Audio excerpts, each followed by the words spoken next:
ఎక్కువ సేపు మనము స్క్రీన్ టైం అన్న సోషల్ మీడియా, స్క్రీన్ టైమే కాదు సోషల్ మీడియా అనేటప్పటికి కంటెంట్ కన్స్యూమ్ చేస్తామండి. రిలాక్సేషన్ అనుకుంటాం కానీ రిలాక్స్ అవుతా ఒక సినిమా చూసారనుకోండి అది మనకి కనెక్ట్ ఉంటుంది, క్యారెక్టర్స్ ప్లే అవుతాయి, అంతా ప్లే అవుతుంది, ఒక ఇది ఉంటుంది.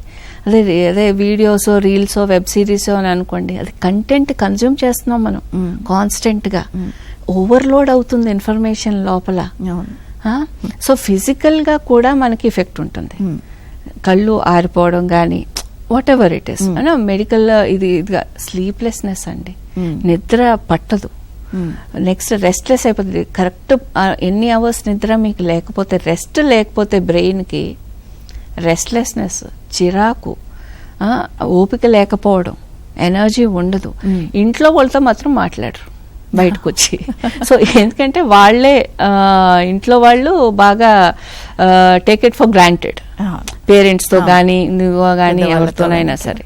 సో బయటకు వెళ్ళి పోనీ ఫ్రెండ్స్తో బాగుంటారా, అక్కడ కూడా గేమ్స్ గురించే మాట్లాడుకుంటారు, వాళ్ళు వీటి గురించే మాట్లాడుకుంటారు. సో ఫిజికల్ రిలేషన్షిప్స్ కూడా పాడవుతున్నాయి, మామూలుగా బంధాలు కూడా చాలా వరకు పాడవుతున్నాయండి. హ్యూమన్ రిలేషన్స్ పెట్టుకోవడం ఇస్ మోర్ ఇంపార్టెంట్. అంటే ఇట్లాంటి వాటి నుంచి బయటపడాలి అని అంటే మాత్రం ఫ్రెండ్స్ అవుట్డోర్ యాక్టివిటీస్ పెట్టుకుని ఆడటము, నేచర్లో ఉండడము, ఇవన్నీ కూడా చాలా అవసరం. అవన్నీ లేకే ఈ sleeplessness, restlessness and they are all in helpless situation.